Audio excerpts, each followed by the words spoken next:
Hello guys, welcome to the PC current exam.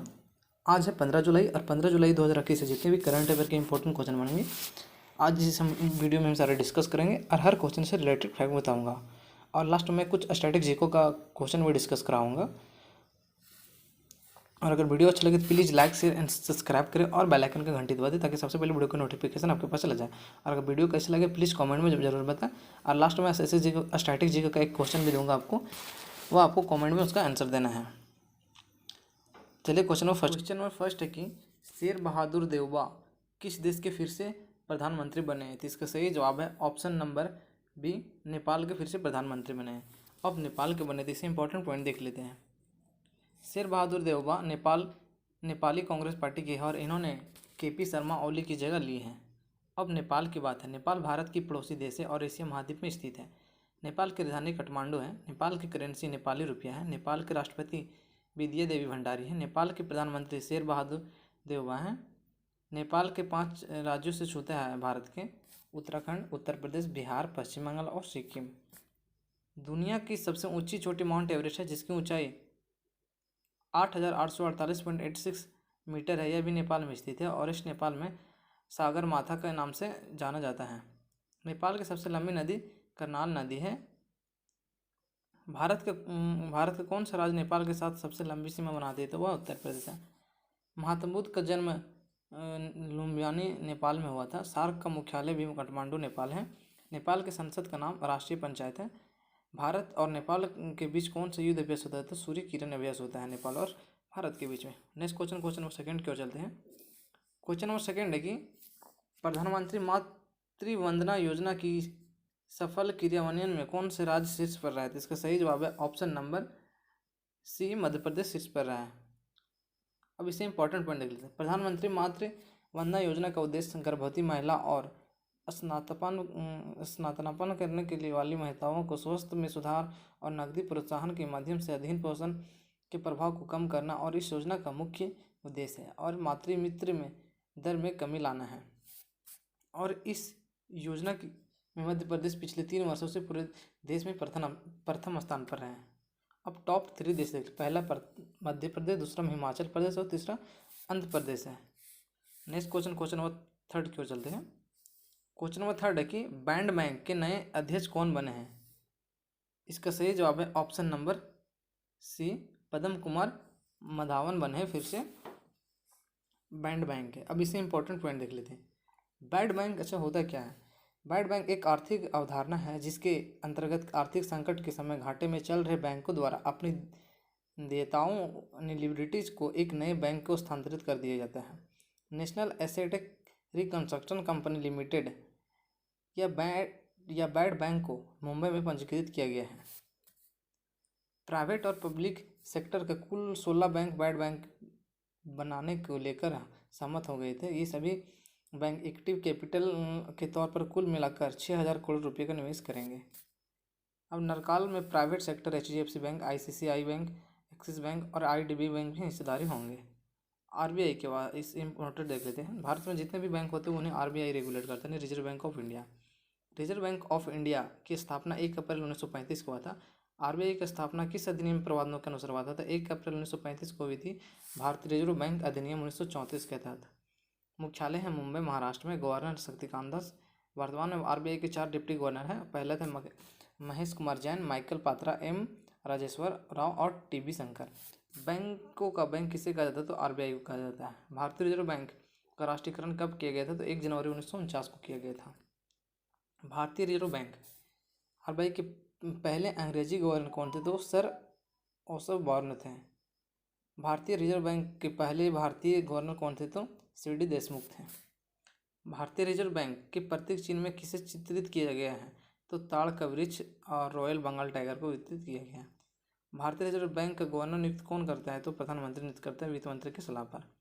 शुरुआत में RBI केंद्रीय कार्यालय स्थापित किया गया था जो कोलकाता में था। किस वर्ष RBI केंद्रीय कार्यालय को अस्थायी रूप से मुंबई का स्थानांतरित कर दिया गया है, तो 1937 में कर दिया गया था। नेक्स्ट क्वेश्चन नंबर 4 है। क्वेश्चन नंबर 4 है कि Commonwealth points of light award से किसे सम्मानित किया गया है। इसका सही जवाब है ऑप्शन नंबर बी को, सैयद उस्माना अजहर मखसूसी को सम्मानित किया गया है। इसे इंपॉर्टेंट पॉइंट देख लेते हैं। हैदराबाद के हंगर कार्यक्रम सैयद उस्मान अजहर मखसूसी जो अपने भोजन अधिनियम हंगर हैज नो रिलीजन के हिस्से के रूप में हर दिन हजारों लोगों को खाना खिला रहे हैं को यूके के एक शीर्ष पुरस्कार सम्मानित किया गया है। सैयद उस्मान अजहर मखसूसी के प्रयासों को सम्मान करने के लिए उन्हें उनके अभियान जो दैनिक आधार पर 1500 लोगों को खाना खिलाने में मददगार है के लिए Commonwealth points of light award 2021 से सम्मानित किया गया। यह पुरस्कार उत्कृष्ट व्यक्तियों के लिए जो है वो समुदाय में बदलाव कर रहे हैं। नेक्स्ट क्वेश्चन नंबर 5 क्यों चलते हैं। क्वेश्चन नंबर 5 है कि ट्विटर ने किसे भारत में अपना निवासी शिकायत अधिकारी नियुक्त किया है। जिसका सही जवाब है ऑप्शन नंबर डी, विनय प्रकाश को नियुक्त किया गया है। अब ट्विटर की बात है। ट्विटर एक सोशल नेटवर्किंग साइट है। इसका स्थापना हुआ था 21 मार्च 2006 को।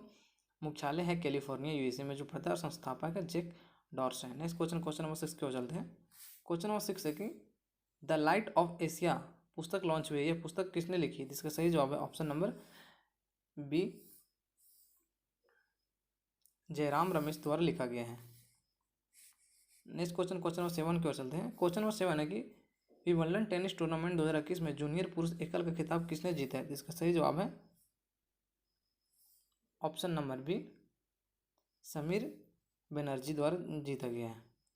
भारतीय मूल के समीर बनर्जी के नंबर 1 कोर्ट में विंबलडन जूनियर पुरस्कार चैंपियनशिप का खिताब जीता है। इनकी आयु 17 वर्ष है। उन्होंने ऑल इंग्लैंड क्लब में ट्रॉफी अपने नाम करने के लिए जूनियर पुरुष फाइनल में अमेरिका को क्विटर लिलो को 7-5 और 6-3 से हराया है।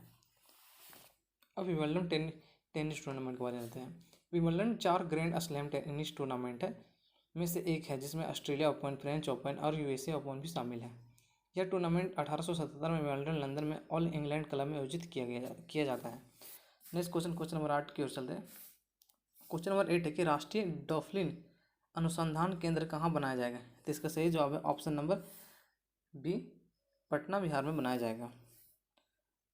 राष्ट्रीय डॉल्फिन अनुसंधान केंद्र यानी नेशनल डॉल्फिन रिसर्च सेंटर जिसे हम बोलते हैं एनडीआरसी जल्द ही बिहार के पटना में स्थापित किया जाएगा। इस अनुसंधान का खुलना लुप्तप्राय गंगा नदी डॉल्फिन के संरक्षण की दिशा में एक बड़ा कदम होगा। प्रोजेक्ट डॉल्फिन प्रोजेक्ट टाइगर की तर्ज पर शुरू किया गया था जिसे गंगा के डॉल्फिन को बचाने के लिए शुरू किया गया था। यह एक विशेष संरक्षण कार्यक्रम है। यह परियोजना पर्यावरण, वन और जलवायु परिवर्तन मंत्रालय द्वारा कार्यान्वित किया जाएगा। नेक्स्ट क्वेश्चन नंबर 9 की ओर चलते हैं। क्वेश्चन नंबर 9 है कि आषाढ़ी बीज कच्छ नववर्ष पर्व किस राज्य में मनाया जाएगा। इसका सही जवाब है ऑप्शन नंबर ए, गुजरात में मनाया गया है। इससे इंपॉर्टेंट पॉइंट देख लेते हैं। आषाढ़ी बीज कच्छ नववर्ष हर साल आषाढ़ महीने के दूसरे दिन मनाया जाता है और 2021 के यह 12 जुलाई को मनाया गया है। यह हिंदू नववर्ष गुजरात के कच्छ में मनाया जाता है और कच्छवी नववर्ष एक पारंपरिक उत्सव है और घरों में मनाया जाता है। यह त्यौहार गुजरात के कच्छ क्षेत्र में बारिश की शुरुआत का प्रतीक है। इस अवसर पर भगवान गणेश, देवी लक्ष्मी और अन्य क्षेत्रीय देवताओं की पूजा की जाती है। अब 2021 के मनाए गए टॉप 5 महोत्सव के बारे में देख लेते हैं। किस राज्य में नया साल को त्यौहार को पोइला बोईसाखा मनाया गया है तो पश्चिम बंगाल में मनाया गया है। सिंधु दर्शन महोत्सव कहाँ आयोजित किया गया तो लद्दाख में। राजा पर्वत त्यौहार कहाँ मनाया गया है तो उड़ीसा में। 52वें भारतीय राष्ट्रीय अंतर्राष्ट्रीय फिल्म महोत्सव आईफा का आयोजन किस राज्य में किया गया है तो वह गोवा में किया गया है। बोनालो पर्व किस राज्य में मनाया जाता है तेलंगाना मनाया जाता है। नेक्स्ट क्वेश्चन नंबर 10 और इस वीडियो के लास्ट क्वेश्चन पे चलते हैं। क्वेश्चन नंबर 10 है कि यशपाल शर्मा का हाल ही में निधन हो गया, यह कौन थे। इसका सही जवाब है ऑप्शन नंबर सी, वह पूर्व भारतीय क्रिकेटर थे। पूर्व भारतीय क्रिकेटर यशपाल शर्मा का निधन हो गया। यशपाल शर्मा उस टीम इंडिया के हिस्सा थे जो जिसमें 1983 में पहली बार वर्ल्ड कप जीता था। यशपाल शर्मा का निधन के बाद खेल जगत में शोक की लहर है। ये थे आज के इंपॉर्टेंट करंट अफेयर के क्वेश्चन। और अगर वीडियो अच्छा लगे तो please like share and subscribe जरूर करें और कमेंट जरूर करें। अब इस सारा क्वेश्चन को मैं फिर से रिवीजन करवा देता हूँ ताकि सारा क्वेश्चन आपको इसी वीडियो में याद हो जाए। और वीडियो कैसा लगे जरूर बताइए कमेंट में। क्वेश्चन नंबर फर्स्ट था कि शेर बहादुर देओबू किस देश के नए प्रधानमंत्री बने तो नेपाल के बने हैं। प्रधानमंत्री मातृ वंदना योजना किस से सफल क्रियान्वयन में कौन सा राज्य शीर्ष पर है तो मध्य प्रदेश शीर्ष पर है। वर्ल्ड बैंक के नए अध्यक्ष कौन नियुक्त हुए? तो पद्म कुमार मधवावन नियुक्त हुए हैं। Commonwealth points of light award से किसे सम्मानित किया गया? तो सैयद उस्मान अजहर मखसूसी को सम्मानित किया गया। क्वेश्चन नंबर 5 था कि ट्विटर ने किसे भारत में अपना निवासी शिकायत अधिकारी नियुक्त किया गया? तो विनय प्रकाश को नियुक्त किया है। द लाइट ऑफ एशिया नामक पुस्तक किसने लॉन्च की है, मतलब किसने लिखी है? तो जयराम रमेश द्वारा लिखा गया है। विंबलडन टेनिस टूर्नामेंट 2021 में जूनियर पुरुष एकल का खिताब किसने जीता है? तो समीर बनर्जी द्वारा जीता गया। वह उम्र 17 वर्ष का था। राष्ट्रीय डॉल्फिन अनुसंधान केंद्र कहाँ बनाया जाएगा? तो वह बिहार पटना में बनाया जाएगा। आषाढ़ी बीज कच्छ 9 वर्ष की किस राज्य में मनाया जाएगा? तो गुजरात में मनाया गया है। यशपाल शर्मा का हाल ही में निधन हुआ, कौन थे? वह तो पूर्व भारतीय क्रिकेटर थे। अब डेली की तरह में स्टैटिक जीके को कुछ डिस्कस कर लेते हैं। पहला स्टैटिक जीके कि भारत की सबसे बड़ी सुरंग जवाहर सुरंग किस नदी राज्य में अवस्थित है? तो इसका सही जवाब है जम्मू और कश्मीर में। पोर्ट ब्लेयर के समीप की प्रसिद्ध प्रवाल भित्ति किस कारण मृत्यु हो रही है? तो अत्यधिक मत्स्यों के कारण मृत्यु हो रही है। क्वेश्चन नंबर 3 है कि सागरीय जल में सर्वाधिक मात्रा में पाया जाने वाला लवण कौन सा है? तो वह सोडियम क्लोराइड है। उत्तरी ध्रुव पर सर्वप्रथम पहुंचने वाला व्यक्ति कौन था? तो रॉबर्ट पियरी थे। भारतीय राज्य में सर्वाधिक लंबी तटरेखा किस राज्य में है? तो वह गुजरात में है। जोहान्सबर्ग किस के लिए विख्यात है? तो स्वर्ण खनन के लिए विख्यात है। ये किसने सर्वप्रथम प्रतिपादित किया कि सूर्य हमारे सौरमंडल का केंद्र और पृथ्वी जिसकी परिक्रमा करते? तो गैलीलियो ने बताया था। भारत की अधिकांश वर्षा किस मानसून से होती है? तो दक्षिण पश्चिमी से होती है। कावेरी नदी जल विवाद मुख्यतः किन 2 राज्यों से होता है? तो कर्नाटक और तमिलनाडु। अब इस वीडियो को मैं एक क्विज देता हूँ, विश्व का सबसे गहरा ग्रत कौन सा है? इसका आंसर आपको कमेंट बॉक्स में देना है। वीडियो अच्छा लगे तो प्लीज़ लाइक से सब्सक्राइब करें। Thanks for watching video.